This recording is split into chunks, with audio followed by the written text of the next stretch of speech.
1912, tokoh Ki Hajar Dewantara. Ki Hajar Dewantara mendirikan Indische Party. Sebelumnya dia adalah merupakan anggota dari Budi Utomo, namun juga merasa kecewa dengan Budi Utomo. Begitupun juga dengan beberapa pikiran-pikiran di syarikat Islam. Akhirnya dia membentuk Indische Party. Indische Party atau Parti Hindia adalah partai politik pertama di Hindia Belanda atau di Indonesia, berdiri pada tanggal 25 Desember 1912 oleh 3 serangkai, yaitu Douwes Dekker, Cipto Mangunkusumo, dan Ki Hajar Dewantara.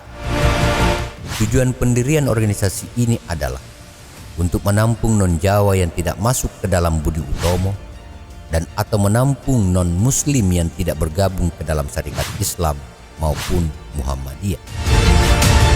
Raden Mas Suardi Suryadiningrat atau Ki Hajar Dewantara kelak dengan semboyan Tuturi Handayani yang menjadi semboyan pendidikan nasional, sebelumnya merupakan anggota Budi Utomo tersebut, membuat kritikan dan beberapa kritikan Suardi Suryadiningrat yang pedas.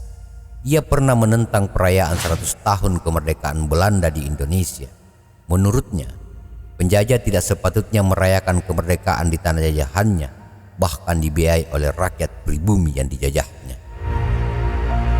Ia menyalurkan protes tersebut melalui risalah yang berjudul Als ik eens Nederlander was, andai aku seorang Belanda, pada Juli 1913.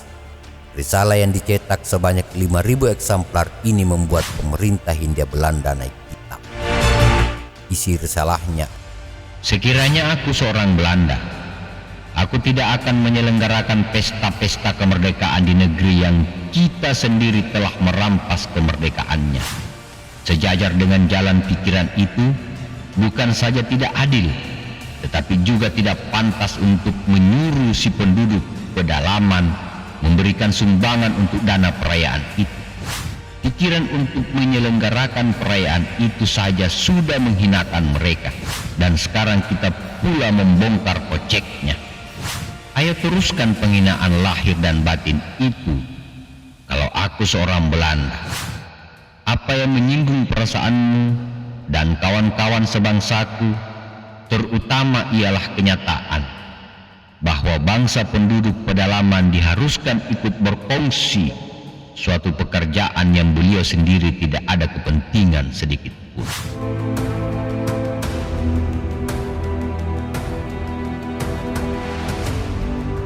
Karena tulisan tersebut, pada akhirnya 3 serangkai diasingkan ke Belanda, yakni Douwes Dekker, Cipto Mangunkusumo, dan Ki Hajar Dewantara. Tentunya pengasingan ini adalah hal menyakitkan dalam benak ketiganya. Akan tetapi, surat kabar Belanda yang bersikap sangat bersahabat dengan 3 serangkai, yaitu Het Volk dan De Nieuwe Groen Amsterdam, memberikan kesempatan kepada 3 serangkai untuk menulis dan menyalurkan pikiran-pikiran tentang cita-cita perjuangan kemerdekaan bangsa Indonesia. Ibarat biji tumbuhan yang mendapatkan tanah yang lebih subur di hempasan angin sungai yang sejuk, akhirnya ketiganya kembali menulis pada media Belanda. Berkat pengaruh 3 serangkai, maka menghimpun para mahasiswa Indonesia di negeri Belanda dalam Indische Vereniging semakin menonjolkan semangat kebangsaan dan semangat kemerdekaan, dan berani mengubah namanya menjadi Perhimpunan Indonesia. Oh lupa, jika tadi kita hanya membahas organisasi sebelum kemerdekaan yang bersifat mempersatukan bangsa yang ada dalam negeri, ternyata terdapat pada tahun 1908 Perhimpunan Indonesia. Perhimpunan Indonesia adalah biasa disebut dengan Indische Vereniging atau Perhimpunan Hindia, adalah organisasi pelajar dan mahasiswa Hindia negeri Belanda yang berdiri pada tahun 1908. Dari Belanda, saat pengasingan tahun 1913 tersebut, para penulis seperti Ki Hajar Dewantara, Muhammad Hatta, dan beberapa penulis lain menjadi kontributor dalam majalah atau buletin Hindia Putra. Semula, gagasan nama Indonesia atau Indonesia diperkenalkan sebagai pengganti Indis atau Hindia oleh Prof. Cornelis van Vollenhoven pada tahun 1917. Sejalan dengan itu, Inlander atau pribumi diganti dengan nama Indonesier atau orang Indonesia. Pada September 1922, saat pergantian ketua antara Dr. Sutomo dan Herman Kartawisastra, organisasi ini berubah nama menjadi Indonesia Penerihin. Saat itu, istilah Indonesier dan kata-kata Indonesia sudah tenar digunakan oleh para pemrakarsa politik etis. Dari sumber ini menjadi jejak buat kita semua bahwa penggunaan kata Indonesia yang kelak menjadi negeri berasal dari sini. Para anggota Indonesia juga memutuskan untuk menerbitkan kembali majalah Hindia Putra dengan Muhammad Hatta sebagai pengasuhnya. Pada tahun 1926, Muhammad Hatta diangkat menjadi Ketua Perhimpunan Indonesia atau Indische Penerigen. Di bawah kepemimpinannya, PI memperlihatkan perubahan. Perhimpunan ini lebih banyak memperlihatkan perkembangan pergerakan nasional di Indonesia dengan memberikan banyak komentar di media massa di Indonesia, ataupun dengan menulis di media Belanda. Lalu tulisan-tulisan tersebut diselundupkan ke Indonesia untuk dibaca oleh para pejuang-pejuang dari kelompok pemuda pada saat itu.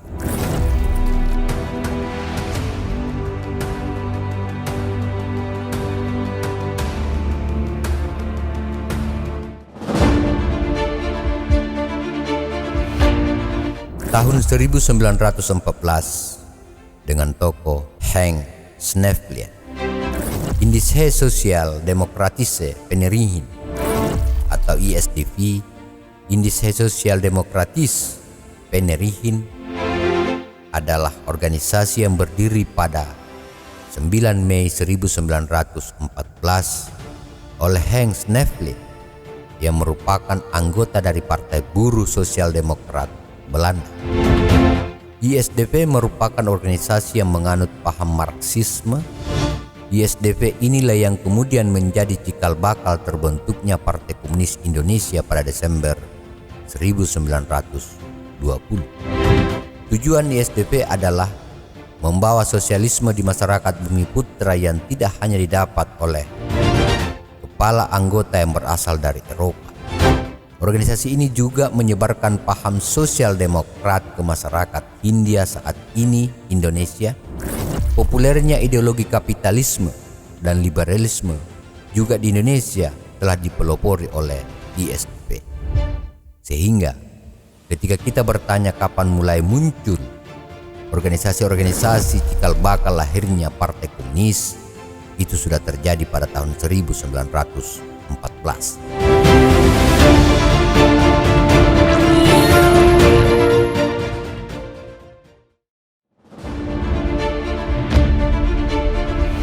Di tahun yang sama juga terbentuk Gerakan Pemuda Seluruh Indonesia.